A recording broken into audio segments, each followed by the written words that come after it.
শ্রমিক ও আখ চাষিদের বিক্ষোভ, কারখানা চালু রাখার দাবি।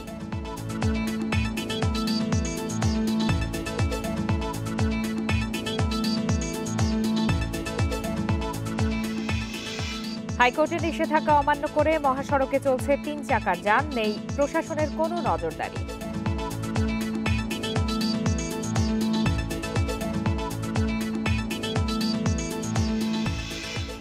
সমগ্র বাংলাদেশে আপনাদের সবাইকে আমন্ত্রণ জানাচ্ছি, আমি ফারহানা লোপা। শিরোনাম জানাচ্ছিলাম, এবারে চলে যাচ্ছি বিস্তারিত খবরে। জয়পুরহাটের পুরানাপৈল রেলগেটে ট্রেনের ধাক্কায় বাসের ১২ যাত্রী নিহত হয়েছেন, আহত হয়েছেন আরও ৩ জন। সকাল ৭টার দিকে এই দুর্ঘটনা ঘটে। রেল ক্রসিংয়ে গেটম্যান না থাকায় এই দুর্ঘটনা বলছে পুলিশ। ঘটনার পর ৭ ঘণ্টা বন্ধ ছিল উত্তরাঞ্চলের সঙ্গে সারা দেশের রেল যোগাযোগ। এদিকে এ ঘটনায় জেলা প্রশাসন ও রেলওয়ের পক্ষ থেকে ২টি আলাদা তদন্ত কমিটি গঠন করা হয়েছে।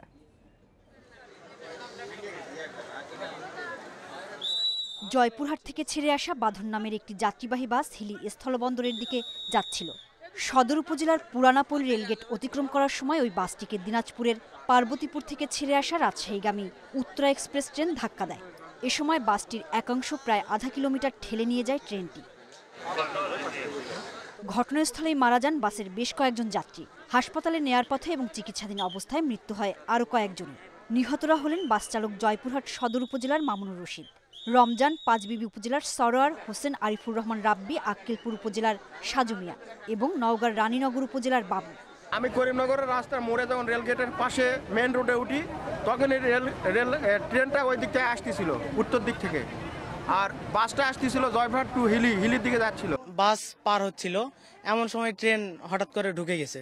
তার মধ্যে বাড়ি দিয়ে একবারে সামনে পর্যন্ত হাফ কিলোমিটার পর্যন্ত একবারে বাস চলে আসছে, আর 5 থেকে 7 জন ওখানে পড়ে গেছিল যাত্রী। 10 মিনিটের ব্যবধানে, মানে গেট বন্ধ না করার জন্য অ্যাক্সিডেন্ট। খবর পেয়ে ঘটনাস্থলে পৌঁছে উদ্ধার কাজ শুরু করে ফায়ার সার্ভিস ও আইন শৃঙ্খলা বাহিনী। গুরুত্বপূর্ণ এই রেল ক্রসিংয়ে গেটম্যান থাকাটা জরুরি ছিল বলছে পুলিশ। টোটাল 10 জনকে এখান থেকে তারা রেস্কিউ করেছে। রেস্কিউ করে তারা মেডিকেলে সবাইকে নিয়ে যাওয়া হয়েছে। এই পর্যন্ত হলো আজকের রেস্কিউ কাজের খবর। এখন আমরা সার্চ করে দেখছি কোনো ভিকটিম আটকা পড়া নেই। জেলা পুলিশ তাৎক্ষণিকভাবে এখানে এসে তারা উদ্ধার কাজ পরিচালনা করে, এবং আমাদের যে লোকাল ফাঁড়ি আছে জয়পুরহাট, ওরাও আসে। আমি এসে পৌঁছেছি। এখন এখানে দেখা যাচ্ছে যে আমার কাছে যেটা মনে হয়েছে যে এখানে গেটম্যান ছিল, গেটে কোনো গেট ব্যারিয়ার ফেলা ছিল না, যার জন্য আমার কাছে মনে হয়েছে ঘটনাটা ঘটছে। দুর্ঘটনার সময় বাসটিতে থাকা বেশিরভাগ যাত্রী দিনমজুর ছিলেন। Independent news desk. গেল 5 বছরে 630টি ট্রেন দুর্ঘটনায় প্রাণ হারিয়েছে 74 জন মানুষ, বলছে রেল কর্তৃপক্ষ। এর বেশিরভাগই ঘটেছে লেভেল ক্রসিংয়ে। এ ধরনের দুর্ঘটনা রোধে 350 কোটি টাকার একটি প্রকল্প হাতে নিয়েছে মন্ত্রণালয়। এদিকে বিশেষজ্ঞরা বলছেন, প্রাণহানি এবং দুর্ঘটনার বড় কারণ অবৈধ এবং অনিয়ন্ত্রিত লেভেল ক্রসিং। তাই এগুলো বন্ধের পাশাপাশি সচেতন করতে হবে যানবাহন চালক ও সাধারণ মানুষকে। রেলওয়ে আইন অনুযায়ী রেলপথের দুপাশে 10 ফুট করে এলাকায় জনসাধারণের চলাচল সম্পূর্ণ নিষিদ্ধ। ওই সীমানার ভিতর কেউ প্রবেশ করলে তাকে গ্রেপ্তার করার বিধান রয়েছে।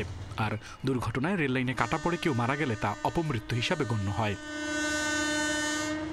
জনসচেতনতার অভাবে ট্রেনে কাটা পড়ে মৃত্যু ঘটছে প্রতিনিয়তই। তবে সবচেয়ে বেশি প্রাণহানি ঘটছে লেভেল ক্রসিংয়ে বিভিন্ন যানবাহনের সাথে ট্রেনের সংঘর্ষে। এ ধরনের মৃত্যু দুর্ঘটনা রোধে 650টি লেভেল ক্রসিং গেট আধুনিকায়ন, ফ্লাইওভার নির্মাণ, 1800 গেটম্যান নিয়োগ দেওয়া সহ নানা কর্মকাণ্ডে প্রায় 350 কোটি টাকার প্রকল্প বাস্তবায়ন শুরু করেছে রেলপথ মন্ত্রণালয়। এতে দুর্ঘটনা রোধের পাশাপাশি আধুনিক হবে রেল যোগাযোগ। 650 গেটকে আমরা আধুনিক করতেছি, যেগুলো অটোমেটিক করবে, অপারেট করবে। এই যে পদ্মা লিঙ্ক, যেটা যশোর পর্যন্ত 172 কিলোমিটার, এইখানে যত রেল ক্রসিং পড়বে সেটা হয় আন্ডারপাস হবে, না ওভারপাস হবে। দেশে প্রায় 1300 বৈধ লেভেল ক্রসিং এর পাশাপাশি রয়েছে 1200-এরও বেশি অবৈধ ক্রসিং, অথচ গেটম্যান রয়েছে মাত্র 700। বিশ্লেষক ও দুর্ঘটনা গবেষকরা বলছেন, রেলপথে প্রাণহানি রোধ করতে দেশের সব অবৈধ লেভেল ক্রসিং বন্ধ করে দিতে হবে। আর যেসব ক্রসিং বাজার সহ ব্যস্ত এলাকা অবস্থিত, সেখানে প্রয়োজনীয় লোকবল দিয়ে গেট নিয়ন্ত্রণ করতে হবে সঠিকভাবে। যেসব রাস্তাগুলো তৈরি করা হয়েছে, সেই রাস্তাগুলো অবৈধ লেভেল ক্রসিংয়ে যথাযথভাবে তৈরি করা হয়নি। এগুলো রেললাইনের উপরে যত উঁচু, রাস্তাটি সেরকম উঁচু নয়। অনেক সময় দেখা যায় যে কোনো গাড়ি যখন এই লেভেল ক্রসিং গেট ক্রস করতে চায় রেল লাইনের উপরে ওঠার পরে দেখা যায় তার সামনের চাকা অনেক উঁচুতে আর পিছনের চাকাটা অনেক নিচুতে। অনেক ক্ষেত্রে আমরা হেডফোন ব্যবহার করে বা গান শুনতে শুনতে অথবা বেখেয়ালভাবে যখন লেভেল ক্রসিং বা ট্রেন লাইন বরাবর যখন আমরা যাই তখন কিন্তু দেখা যাচ্ছে দুর্ঘটনা ঘটে যায়। তো এক্ষেত্রে সচেতনতা যেমনটা প্রয়োজন রয়েছে, পাশাপাশি টেকনিক্যাল যে ইস্যুগুলো রয়েছে, ইঞ্জিনিয়ারিং যে ভুলগুলোর কারণে অ্যাক্সিডেন্ট ঘটে সেটাকে আমাদেরকে নিয়ন্ত্রণ করতে হবে। রেলওয়ে সূত্র বলছে 2016 সাল থেকে 2020 সাল পর্যন্ত 630টি দুর্ঘটনায় 74 জনের প্রাণহানির পাশাপাশি আহত হয়েছেন 248 জন। তবে এসব দুর্ঘটনায় প্রকৃত হতাহতের সংখ্যা আরও অনেক বেশি বলে দাবি করছে দুর্ঘটনা নিয়ে কাজ করা বিভিন্ন বেসরকারি সংগঠন। আল আমিন হোসেন, ইন্ডিপেন্ডেন্ট নিউজ, ঢাকা। জয়পুরহাটের পুরানাপোল রেলগেটে ট্রেনের ধাক্কায় বাসের 12 যাত্রী নিহত হয়েছেন। এ বিষয়ে আরও বিস্তারিত জানাতে জয়পুরহাট থেকে আমাদের সাথে যোগ দিয়েছেন উত্তরাঞ্চল প্রধান হাসিবুর রহমান। হাসিব, দুর্ঘটনায় যে 12 জন নিহত হয়েছেন তাদের বিস্তারিত পরিচয় জানতে পেরেছেন কিনা, এবং এই দুর্ঘটনায় আরও 3 জন আহত হয়েছেন, তাদের শারীরিক অবস্থা এখন কেমন আমাদেরকে বিস্তারিত জানাবেন। আহত 3 জনকে জয়পুরহাট থেকে বগুড়ায় সেই জিয়াউর রহমান মেডিকেল কলেজ হাসপাতালে পাঠানো হয়েছে। তারা এখন পর্যন্ত অবজারভেশনের ভেতরেই আছেন। চিকিৎসকরা বলছেন যে ঠিক এই মুহূর্তে তাদের বিষয়ে নিশ্চিত করে কিছু বলা যাবে না। তারা বিষয়টি দেখছেন এবং তারা তত্ত্বাবধান করছেন, সর্বোচ্চ চেষ্টা করছেন তাদেরকে সুস্থ করে তুলবার জন্য, এবং সেই ধরনের ব্যবস্থাই তারা নিয়েছেন। আর এদিকে যে 12 জনের প্রাণহানির ঘটনা ঘটেছে, এই দুর্ঘটনায় তাদের সবারই পরিচয় পাওয়া গেছে বলে আমাদেরকে জানিয়েছেন হাসপাতাল কর্তৃপক্ষ। আমি এখন যে হাসপাতালটিতে রয়েছি এটি জয়পুরহাট আধুনিক সদর হাসপাতাল, এবং এই হাসপাতালে মূলত দুর্ঘটনায় আহত এবং নিহতদের আনা হয়েছিল, এবং এইখান থেকে মর্গে থেকে তাদের সবাইকেই স্বজনদের কাছে দিয়ে দেওয়া হয়েছে বলে আমাকে একটু আগে হাসপাতালের সাথে সংশ্লিষ্ট একজন চিকিৎসক জানিয়েছেন। তিনি এটিও জানিয়েছেন যে সকালের দিকে যাদেরকে এখানে আনা হয়েছিল তাদের এখান থেকে পাঠানোর পথে বগুড়ায় নেওয়ার পথে একজন মারা গেছেন, আর হাসপাতালে ভর্তি হবার পরেও আরও একজন মারা গেছেন বলে তিনি আমাদেরকে নিশ্চিত করেছেন। এই নিয়ে মোট 12 জনের প্রাণহানি ঘটেছে বগুড়া এবং জয়পুরহাটে, এবং সবচেয়ে বেশি দুর্ঘটনার স্থলে মারা গেছে 10 জন। এটি আমাকে জানিয়েছেন প্রত্যক্ষদর্শীর পাশাপাশি রেল এবং আইন শৃঙ্খলা রক্ষাকারী বাহিনীর সদস্যরা। মূলত যে তথ্যটি আমি নিশ্চিত করবার চেষ্টা করছিলাম যে দুর্ঘটনার মূল কারণটা কী ছিল, তাতে স্থানীয় যারা লোকজন ছিলেন, যারা প্রত্যক্ষদর্শী, তারা যেমন আমাদেরকে জানিয়েছেন, একই কথা আইন প্রয়োগকারী সংস্থার সদস্যরাও বলেছেন যে মূলত গেটম্যান সেই সময় উপস্থিত ছিলেন না, গেটটি খোলা ছিল, এবং খোলা গেট পেয়েই মূলত যে গাড়িটি দুর্ঘটনায় শিকার হয়েছে তার চালক রাস্তা পার হবার চেষ্টা করছিলেন, এবং সেই সময় ঘটনায় যারা আরও প্রত্যক্ষদর্শী ছিলেন তারা বলেছেন যে 10 জন ঘটনাস্থলেই মারা গেছেন। প্রায় 500 মিটার পথ যেখানে দুর্ঘটনাটি ঘটেছে সেখান থেকে প্রায় 500 মিটার পথ দূরে নিয়ে গেছে বিচ্ছিন্ন হয়ে যাওয়া বাসের একটি অংশকে রেল ইঞ্জিনটি, তারপরে সেখানে গিয়ে ইঞ্জিনটি লাইনচ্যুত হয়েছে। কিন্তু খুব দ্রুতই বলা যায় যে মাত্র 7 ঘন্টায় রেল কর্তৃপক্ষ এই লাইনটি আবার চালু করতে পেরেছে। যদিও রেল লাইন দুটুকরো হয়ে যাওয়ার ঘটনাও আমি দেখেছি এই দুর্ঘটনায়, তারপরেও তারা সেই অংশটি পরিবর্তন করেছে, স্লিপারগুলো বিকল্প ব্যবস্থায় চালু করেছে। সব মিলিয়ে রেল কর্তৃপক্ষ খুব দ্রুতই এই গুরুত্বপূর্ণ লাইনটি মেরামতের কাজ শেষ করেছে, এবং 2টা থেকে আবার রেল লাইনটি সচল হয়েছে, রেলগাড়ি চলাচল শুরু করেছে। তবে আগের চাইতে গতি কম থাকবে। পুরনো পৈল থেকে প্রায় 500 মিটার পর্যন্ত যেটুকুতে নানাভাবে এই ক্ষতিগ্রস্ত হয়েছে রেল ট্র্যাকটি বা রেল লাইনটি, সেদিকে প্রায় 20 কিলোমিটার গতিতে গাড়ি চলবেন বলে রেলওয়ের প্রকৌশলীরা আমাদেরকে জানিয়েছেন। আর এই ঘটনায় এখন পর্যন্ত 2টি তদন্ত কমিটি গঠন করা হয়েছে। একটি রেল কর্তৃপক্ষ গঠন করেছে, তাদের একজন কর্মকর্তাকে দিয়ে 4 সদস্য বিশিষ্ট, আর জেলা প্রশাসনের যিনি এখানে আছেন অতিরিক্ত জেলা ম্যাজিস্ট্রেটকে এখানে প্রদান করে 3 সদস্য বিশিষ্ট আরেকটি কমিটি গঠন করা হয়েছে। আরেকটা বিষয় জানিয়ে রাখি যে 2006 সালেও এখানে এই লাইনে একটি বড় ধরনের দুর্ঘটনা ঘটেছে, তারপরে আরও একটি দুর্ঘটনা ঘটেছে। 2টি জায়গাতেই রেলের যারা দায়িত্বে থাকার কথা ছিল গেট ম্যান হিসেবে, তারা সেই সময় ঘুমিয়েছিলেন অথবা অনুপস্থিত ছিলেন বলে আমরা তখন জানতে পেরেছি, এবং সেটি প্রাথমিক তদন্ত প্রমাণ হয়েছে। জয়পুরহাট থেকে জানাচ্ছিলেন সহকর্মী হাসিবুর রহমান। কুষ্টিয়ায় বিপ্লবী বাঘা যতীনের ভাস্কর্য ভাঙচুরের ঘটনায় 3 জনকে গ্রেপ্তার করেছে পুলিশ। গ্রেপ্তারকৃতরা হলেন কয়া ইউনিয়ন যুবলীগ সভাপতি আনিসুর রহমান, যুবলীগ কর্মী সবুজ ও হৃদয়। কুষ্টিয়া পুলিশ সুপার তানভীর আরাফাত জানান, নৈশ প্রহরী খলিলুর রহমানের দেয়া তথ্যের ভিত্তিতে তাদের গ্রেপ্তার করা হয়। তিনি জানান, স্থানীয় কলেজের ব্যবস্থাপনা কমিটির নির্বাচনকে কেন্দ্র করে বিরোধের জেরে বর্তমান কর্তৃপক্ষকে বিপদে ফেলার জন্য এই ঘটনা ঘটানো হয়েছে। বৃহস্পতিবার গভীর রাতে কুষ্টিয়ার কুমারখালীর কয়া ইউনিয়নের কয়া মহাবিদ্যালয়ের প্রধান ফটকের সামনে বিপ্লবী বাঘা যতীনের ভাস্কর্য ভাঙচুর করে দুর্বৃত্তরা। এ ঘটনায় শুক্রবার রাতে অজ্ঞাত কয়েক ব্যক্তিকে আসামি করে মামলা দায়ের করা হয়।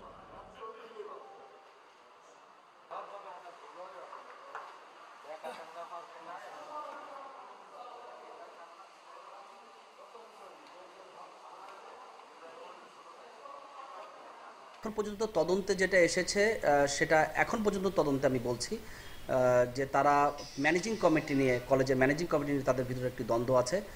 তো এটা আরও খতিয়ে দেখব আর তাদেরকে রিমান্ডে আনা হবে, আরও তদন্ত করার প্রয়োজন আছে।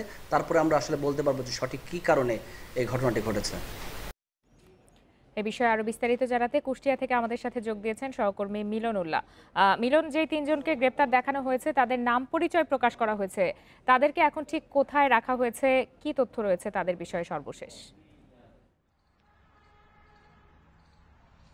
হ্যাঁ, যেমনটি বলছিলেন আসলে, আর এখন থেকে আধা ঘন্টা মতো আগে তাদেরকে আদালতে প্রেরণ করা হয়েছিল এবং যেহেতু আজকে ছুটির দিন সেহেতু আদালতে মাধ্যমে তাদেরকে কারাগারে প্রেরণ করা হয়েছে এবং এই আদালতে প্রেরণ করার পরে তাদের প্রত্যেকের কিন্তু 7 দিনের করে রিমান্ড আবেদন করেছেন পুলিশের যিনি এই মামলার তদন্তকারী কর্মকর্তা, কুমারখালী থানার ভারপ্রাপ্ত কর্মকর্তা তদন্ত রাকিবুল ইসলাম। তিনি আমাকে যেমনটি জানিয়েছিলেন যে আসলে এই ঘটনার সাথে কোনো রাজনৈতিক ইন্ধন আছে কিনা বা আরো কোনো বিষয় আছে কিনা এইগুলোর জন্য অধিক তদন্ত দরকার, যার কারণে তারা আদালতের কাছে 7 দিনের রিমান্ড আবেদন মঞ্জুর করেছেন। তো আসলে এই রিমান্ড আবেদন মঞ্জুরটা এখন প্রসেসিং এ আছে, যার কারণে কিন্তু আজকে তাদের যে দিন ধার্য করার কথা ছিল সেটা আজকে সম্ভব হয়নি। তবে আগামীকাল তারা আশা করছে যে এই রিমান্ডের আবেদনের উপরে যে শুনানিটা হবে সেটা আগামীকালকে হয়তো সেই দিনটা কবে হবে সেটা জানা যেতে পারে। এর আগে কিন্তু আমি এর আগের খবরগুলোতেও বলেছি যে গত রাত্রে কিন্তু 9:30টার দিকে ওই কলেজের অধ্যক্ষ বাদী হয়ে অজ্ঞাতনামা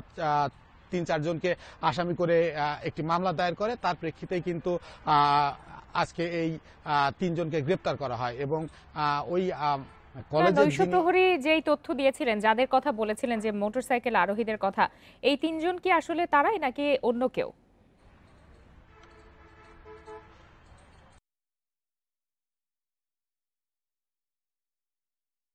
ঘটিয়েছেন এবং এই স্কুলের যে পরিচালনা পরিষদ, এই পরিচালনা পরিষদ কেন্দ্রিক যে মানে সৃষ্ট বিরোধ, এই বিরোধকে প্রতিপক্ষকে ফাঁসানোর জন্য, বিশেষ করে এই পরিষদের সভাপতি এবং কলেজের অধ্যক্ষকে ফাঁসানোর জন্য তারা এই ঘটনাটি ঘটিয়েছেন। কুষ্টিয়া থেকে জানাচ্ছিলেন সহকর্মী মিলন উল্লাহ। পৌষের প্রথম সপ্তাহেই উত্তরাঞ্চলের কয়েকটি জেলার ওপর দিয়ে বয়ে যাচ্ছে মৃদু থেকে মাঝারি শৈত্যপ্রবাহ। কুড়িগ্রামের রাজারহাটে আজ দেশের সর্বনিম্ন তাপমাত্রা রেকর্ড হয়েছে 6.6 ডিগ্রি সেলসিয়াস। আগামী কয়েকদিনের শৈত্যপ্রবাহ মধ্যাঞ্চলের জেলায় ছড়িয়ে পড়ার পাশাপাশি শীতের প্রকোপ আরও বাড়বে জানিয়েছেন আবহাওয়াবিদরা। তাপমাত্রা নামতে থাকায় শীতের প্রকোপে বিপর্যস্ত উত্তরবঙ্গের জেলা কুড়িগ্রামের জনজীবন। জেলায় অনুভূত হচ্ছে মাঝারি শৈত্যপ্রবাহ। ঘন কুয়াশার সাথে কনকনে ঠান্ডা বাতাসে ভোগান্তি পাচ্ছে মানুষের। অনেক বেলা পর্যন্ত দেখা মিলছে না সূর্যের। শিশু, বৃদ্ধ সহ শ্রমজীবী ও ছিন্নমূল মানুষের দুর্ভোগ বাড়ছে পাল্লা দিয়ে। কোনো ইনকাম নাই, ঠান্ডার কোনো চলাচল করতে পারছি না, খুব সমস্যা, খুব দুর্ভোগে দিন চলছে। করোনা এবং শীতের প্রকোপের কারণে এখন ব্যবসা হালকা হয়ে গেছে, চলা খুব কষ্টকর হচ্ছে। দুদিন মৃদু শৈত্যপ্রবাহের পর এখন মাঝারি শৈত্যপ্রবাহের কবলে দেশের সর্ব উত্তরের জেলা পঞ্চগড়। বিকেল থেকেই চারপাশ ঢেকে যায় ঘন কুয়াশায়। রাতের তাপমাত্রা থাকছে 10 ডিগ্রির নিচে। পশ্চিমের জেলা মেহেরপুর, চুয়াডাঙ্গায়ও একদিনের ব্যবধানে কমেছে তাপমাত্রা। দুর্ভোগে আছেন ছিন্নমূল ও খেটে খাওয়া মানুষেরা। দরিদ্রদের কাছে শীত বস্ত্রের সহায়তা এখনো পৌঁছেনি অনেক এলাকায়। খুব শীত ভাই, আর কি টাটি যাচ্ছে, হাত পাকে টাটি খুশি পড়ে যাবে, এত পরিমাণ শীত, মানে হাতে কোনো কাজ করছে না। সরকার শুনে যে মেলা কিছু দিয়েছে, কম্বল হ্যান ত্যান, আমরা তাই পর্যন্ত কিছুই পেলাম না। আবহাওয়াবিদরা বলছেন আগামী কয়েকদিনের তাপমাত্রা আরও কমতে পারে। তাপমাত্রাটা প্রচণ্ডভাবে ফল করে সেখানে শীতের প্রকোপটা অনেক বেড়ে যাবে, যেটা আমরা বলছি কিন্তু মাঝারি থেকে মৃদু যে শৈত্যপ্রবাহ সেটা কিন্তু বয়ে যেতে পারে আগামী কয়েকদিনের মধ্যে। আবহাওয়া অফিসের তথ্য মতে উত্তরের জেলাগুলো ছাড়াও ময়মনসিংহ, টাঙ্গাইল, ফরিদপুর, যশোর ও কুষ্টিয়ার উপর দিয়ে মৃদু থেকে মাঝারি শৈত্যপ্রবাহ বয়ে যাচ্ছে। বেশমিনন্দি, ইন্ডিপেন্ডেন্ট নিউজ। এ বিষয়ে আলোচনার জন্য এবারে রংপুর থেকে আমাদের সাথে যোগ দিয়েছেন সহকারী আবহাওয়াবিদ মুস্তাফিজুর রহমান। জনাব মুস্তাফিজুর রহমান, আপনাকে স্বাগত জানাচ্ছি ইন্ডিপেন্ডেন্ট টেলিভিশনে। আপনার কাছে শুরুতেই জানতে চাইব যে আজ দেশের সর্বনিম্ন তাপমাত্রা রেকর্ড করা হয়েছে কুড়িগ্রামে 6.6 ডিগ্রি সেলসিয়াস। অন্য জেলাগুলোর আসলে কি অবস্থা, তাপমাত্রার তারতম্য কতখানি? আপনি ঠিকই বলেছেন, আমাদের বাংলাদেশের উত্তরবঙ্গে সর্বনিম্ন তাপমাত্রা রেকর্ড করা হয়েছে, যেটা কুড়িগ্রামে, রাজারহাট 6 ডিগ্রি সেলসিয়াস তাপমাত্রা, এবং এটা আমাদের পঞ্চগড়ে, তেঁতুলে আমরা 7.8 ডিগ্রি সেলসিয়াস তাপমাত্রা পেয়েছি, ডিমলায় পেয়েছি 7 ডিগ্রি সেলসিয়াস। অর্থাৎ উত্তরবঙ্গের যে রিজনগুলো আছে বেসিক্যালি এই রংপুর ডিভিশনে মোটামুটি তাপমাত্রা 8 ডিগ্রি সেলসিয়াসের নিচেই বলা যায় অবস্থান করতেছে এখন এই মুহূর্তে। মুস্তাফিজুর রহমান, উত্তরাঞ্চলে এখন মৃদু শৈত্যপ্রবাহ চলছে, সেটি আরো কতদিন থাকবে বলে আপনাদের পূর্বাভাস বলছে? আমাদের পূর্বাভাস অনুযায়ী আমরা যেটা বলেছিলাম যে এই সময়টাতে সাধারণত হালকা থেকে অর্থাৎ মৃদু থেকে মাঝারি ধরনের শৈত্যপ্রবাহ বয়ে যাবে, যেটা কিন্তু যাচ্ছে এখন, এবং এটা আরো 2-1 দিন কন্টিনিউ করবে বলে আমরা মনে করতেছি। অথবা আগামী পরশু দিন থেকে তাপমাত্রাটা একটু উন্নতি করে এই অবস্থার, বর্তমান যে অবস্থা আছে এই অবস্থার উন্নতি ঘটবে। এবং সেই সাথে সাথে একটা বিষয় আপনাকে বলে রাখি, আমাদের এই অবস্থাটাতে মাঝারি থেকে হালকা ধরনের যখন শৈত্যপ্রবাহ বয়ে যায় এই সময়টাতে সাধারণত কুয়াশার ওই ধরনের কোনো প্রভাব থাকবে না বলে আমরা মনে করতেছি। সেক্ষেত্রে কৃষক লেভেলের যে ক্ষতির সম্মুখীন হয়, আমরা যেহেতু আমাদের ফোরকাস্ট অনুযায়ী আগামী পরশুদিন থেকে তাপমাত্রার উন্নতি ঘটবে, সেই সাথে সাথে শীতটা অনেকটা কমে যাবে, ওই হিসাবে কুয়াশাটা কিন্তু ভাবে পড়বে না। ঘন কুয়াশা বলতে আমরা যেটাকে বুঝি সেই ধরনের ঘন কুয়াশা হবে না। তো আমরা বলতে পারি যে আগামী কয়েকদিনের মধ্যেই অথবা ঘন কোনো কুয়াশা না হলে কৃষক পর্যায়ের যে ক্ষতির সম্মুখীন হওয়ার সম্ভাবনা সেটা আসলে আপাতত নাই। এটি একটি আশার কথা, কিন্তু কুয়াশা কমলেও তাপমাত্রা আরো নিম্নমুখী হওয়ার আশঙ্কা করা হচ্ছে। সেক্ষেত্রে আসলে তাপমাত্রা কত কমতে পারে বা কিরকম থাকতে পারে বলে আপনারা আশঙ্কা করছেন? আচ্ছা, আমরা যেটা আশঙ্কা করতেছি আগামী 2-1 দিনের মধ্যেই তাপমাত্রাটা বাড়বে, বেড়ে শীতটা হয়তো ওইভাবে কমে যাবে। কমে গেলে সেক্ষেত্রে আগামী সপ্তাহের মধ্যে অর্থাৎ এই মাসের শেষ সপ্তাহের দিকে আরেকটা শৈত্যপ্রবাহ আসবে। তখন হয়তো তাপমাত্রাটা সাধারণত এখন যেরকম আছে 6 থেকে 8 ডিগ্রি সেলসিয়াস বা 8 থেকে 10 ডিগ্রি সেলসিয়াস এর মধ্যেই ভেরি করবে। অতি তীব্র শৈত্যপ্রবাহের সম্ভাবনাটা আপাতত এই মুহূর্তে আমরা মনে করতেছি না যে এই ধরনের সম্ভাবনা আছে। জনাব মুস্তাফিজুর রহমান, তাপমাত্রা যদি আরো কমে বা কমলে কি ধরনের প্রভাব পড়তে পারে আসলে জনজীবনে? একটু আগে আপনি কৃষির উপর কুয়াশার প্রভাবের কথা বলছিলেন।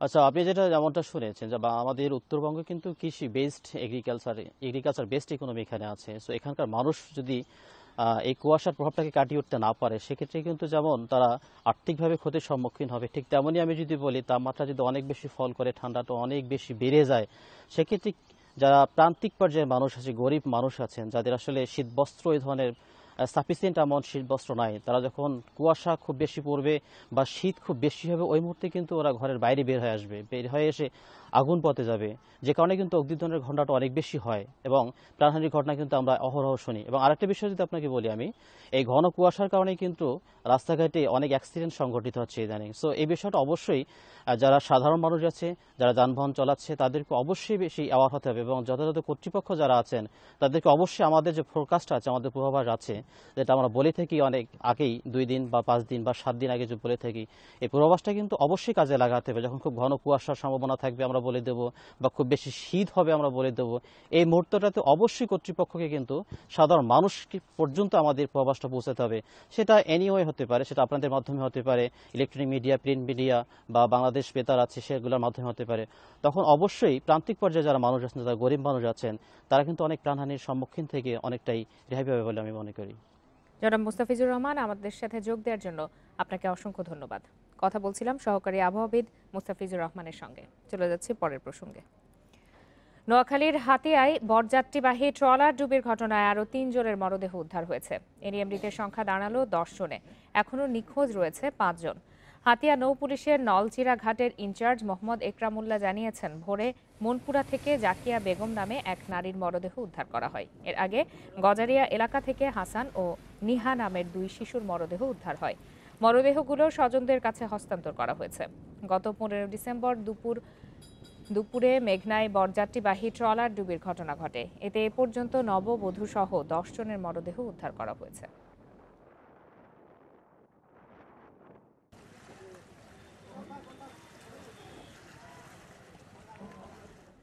আখমারা স্থগিতের সিদ্ধান্ত বাতিল করে চিনিকল চালুর দাবিতে গাইবান্ধার গোবিন্দগঞ্জ মহিমাগঞ্জ সড়ক অবরোধ করে বিক্ষোভ করেছেন কারখানার শ্রমিক ও আখ চাষিরা।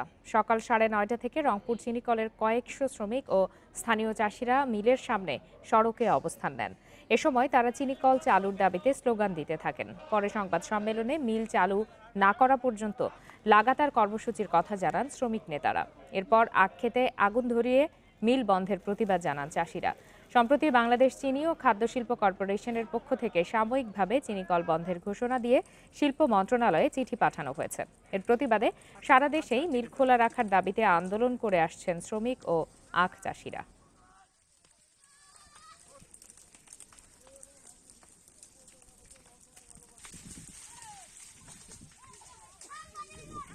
শুনলাম এই সুগার মিল মারাই বন্ধ হয়ে গেছে, এর আগে আমি আগুন লাগিয়ে দিছি, খুশি আমি অন্য মেলে দেবো না। লক্ষ লক্ষ টাকা খরচ করে যে এই মহিমাগঞ্জ সুগার মিলে আগ দেওয়ার জন্য আমি আগ লাগাইছি, এই আগ আমি অন্য মিলে দেবো না বিধেই আমি আগ লাগাইছি।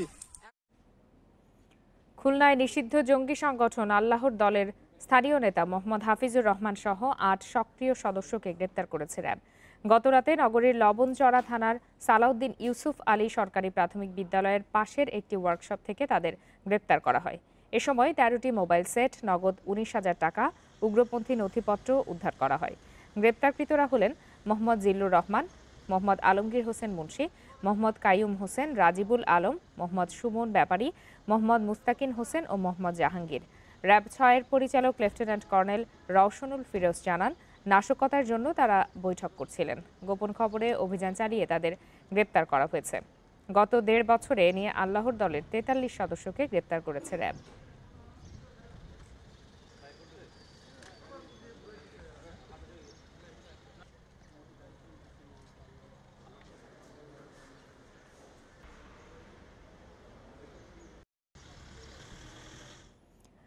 আদালতের নিষেধাজ্ঞা না মেনে হবিগঞ্জের মহাসড়কে অবাধেই চলছে সিএনজি, অটোরিকশা সহ অসংখ্য অবৈধ যানবাহন। ফলে প্রায়ই ঘটছে দুর্ঘটনা, স্বজন হারাচ্ছেন অনেকে। তাই এসব হালকা যান চলাচল বন্ধের দাবি জানিয়েছে পরিবহন মালিক ও শ্রমিক সংগঠনগুলো। মহাসড়কে অবৈধ যানবাহনের বিরুদ্ধে অভিযান চলছে বলে জানিয়েছে প্রশাসন। ঢাকা সিলেট মহাসড়কের হবিগঞ্জের বিভিন্ন অংশে এভাবেই অবাধে চলাচল করছে সিএনজি চালিত অটোরিকশা, ইজি বাইক, টমটম সহ বিভিন্ন হালকা যানবাহন। হাইকোর্টের নিষেধাজ্ঞা অমান্য করে অবৈধভাবে চলা এসব হালকা যানের কারণে প্রায়ই ঘটছে দুর্ঘটনা, হতাহত হচ্ছেন অনেকে। গাড়ি চালকদের অভিযোগ, দীর্ঘদিন ধরে হালকা যান চলাচল বন্ধের দাবি জানালেও কোনো কাজ হচ্ছে না। তাই আইন বাস্তবায়নে প্রশাসনের কঠোর নজরদারির দাবি পরিবহন মালিক ও শ্রমিকদের। এলাকার যত অ্যাক্সিডেন্ট হইতেছে এগুলো সিএনজির দুর্বলতার কারণে, লাইন কন্ট্রোল না করার কারণে এগুলো দুর্ঘটনা ঘটতেছে। সিগন্যালও দেয় না, কোনো কিছুই না, তার কারণে আমরা গাড়ি হঠাৎ করে ব্রেক করতে পারি না, অনেক সময় অনেক দুর্ঘটনা হয়, অ্যাক্সিডেন্ট হয়। হবিগঞ্জের ফিডার রোডগুলোতেও আমাদের রেজিস্ট্রেশনবিহীন অনেক সিএনজি, টমটম, নসিমন, করিমন এইগুলা চলাচল করছে, যার কোনো রাজস্ব না দিয়ে, সরকারকে কোনো রাজস্ব না দিয়ে তারা অবাধে চলাচল করছে। তবে অবৈধ যানবাহন চালকদের দাবি, পেটের দায়ে বাধ্য হয়ে জীবনের ঝুঁকি নিয়ে মহাসড়কে চলতে হয় তাদের। এই রুটে আমরা গাড়ি চালাইতে আমাদের অনেক ভয় হয়, সরকারের বাধা, এরপরও আমরা পেটের দায়ে এই রুটে গাড়ি চালাইতে হয়। কষ্ট করে চলার অবস্থা রাস্তা হইয়া দিন আমরা শান্তি করতে পারি না, তো হইয়া দিন আমরা চলবো আমনে। অবশ্য প্রশাসনের দাবি, মহাসড়কে হালকা যান চলাচল বন্ধে অভিযান অব্যাহত রয়েছে। অবৈধ যানবাহন আমরা আস্তে আস্তে বন্ধ করে দিব। তারই অংশ হিসাবে জেলা পুলিশ আমাদের সহযোগিতায়, বিআরডি এর সহযোগিতায় প্রতিনিয়ত অভিযান পরিচালনা করছে। বিশেষ করে ওনাদের যে আলটিমেটাম, মোটর মালিক এবং শ্রমিক নেতৃবৃন্দের যে আলটিমেটাম, সেটা আমাদের নজরে আসছে। হবিগঞ্জের মাধবপুর থেকে নবীগঞ্জের সাইদপুর পর্যন্ত প্রায় ৮২ কিলোমিটার মহাসড়কে চলাচল করছে ১,০০০-এরও বেশি সিএনজি চালিত অটোরিকশা, ইজি বাইক সহ বিভিন্ন অবৈধ যানবাহন। Independent news desk. সরকারি গাড়িতে মাদক বহনের ঘটনায় রাজশাহী জেলা পরিষদের প্রধান নির্বাহী কর্মকর্তা নুরুজ্জামানের বিরুদ্ধে সদর থানায় মাদকের মামলা হয়েছে। মাদক নিয়ন্ত্রণ অধিদপ্তর চাঁপাইনবাবগঞ্জের সহকারী পরিচালক আনিসুর রহমান খান এই তথ্য নিশ্চিত করেছেন। তিনি জানান, মাদক নিয়ন্ত্রণ অধিদপ্তরের ঊর্ধ্বতন কর্তৃপক্ষের পরামর্শে থানায় মামলাটি দায়ের করা হয়। শুক্রবার রাতে জেলা পরিষদের সরকারি গাড়িতে ফেনসিডিল বহনের সময় মাদক নিয়ন্ত্রণ অধিদপ্তরের অভিযানে আটক হন নুরুজ্জামান। ওই সময় ৫টি কোকের বোতলে ৬৫ বোতলের সমপরিমাণ ফেনসিডিল পাওয়া যায় বলে দাবি করেন মাদক নিয়ন্ত্রণ অধিদপ্তরের কর্মকর্তারা।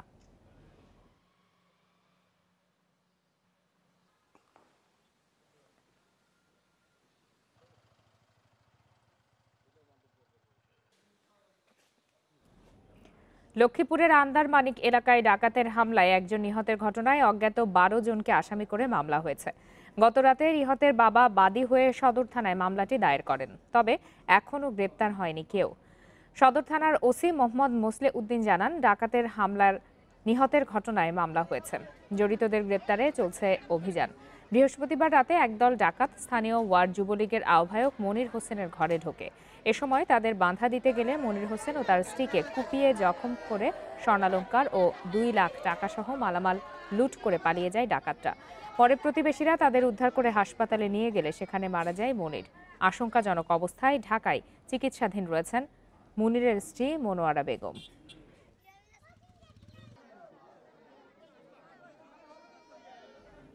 স্বাভাবিক চলাচলে অক্ষম মানুষের মুখে হাসি ফোটাচ্ছে রাঙামাটির প্রতিবন্ধী সেবা ও সাহায্য কেন্দ্র।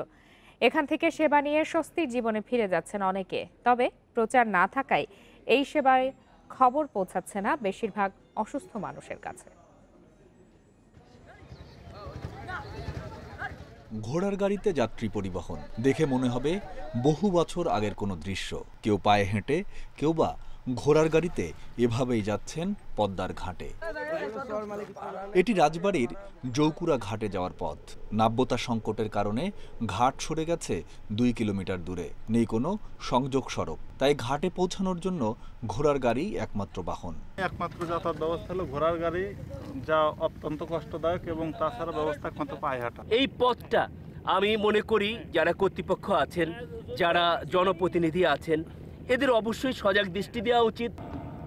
জৌকুরা থেকে পাবনার নাজিরগঞ্জে যাওয়ার এই নৌপথে একসময় ফেরি চললেও নাব্যতা সংকটে 3 মাস ধরে তা বন্ধ, তাই পদ্মা পাড়ি দিতে হচ্ছে ইঞ্জিন চালিত নৌকায়। এতে যে কোনো সময় দুর্ঘটনার আশঙ্কা যাত্রীদের। যাওয়া আসা এত কষ্ট, একটা ব্রিজের দরকার এখানে, আর ভাড়াও তো যার যেরকম ইচ্ছে সেরকম নিচ্ছে। এখন মাঝে থাকে একটু ঝাঁকি হয়, সমস্যা হয় আর কি, মনে হয় যে সমস্যা হইতে পারে।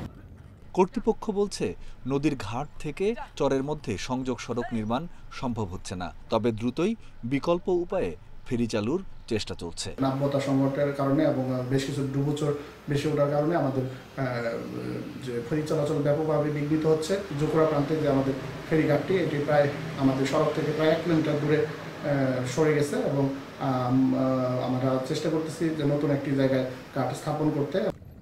সহজ যোগাযোগের জন্য রাজবাড়ির জৌকুরা ও পাবনার নাজিরগঞ্জের এই নৌপথটি ব্যবহার করেন স্থানীয়রা।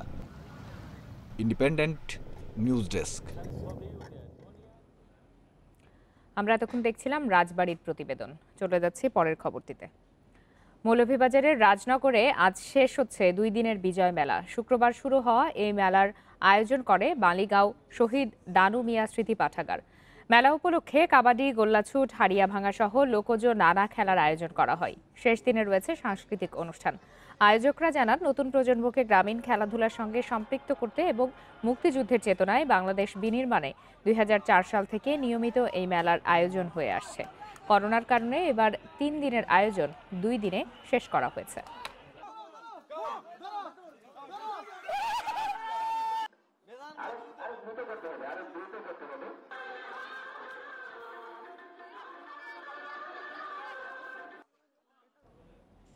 আর এই ছিল আজকের সমগ্র বাংলাদেশে।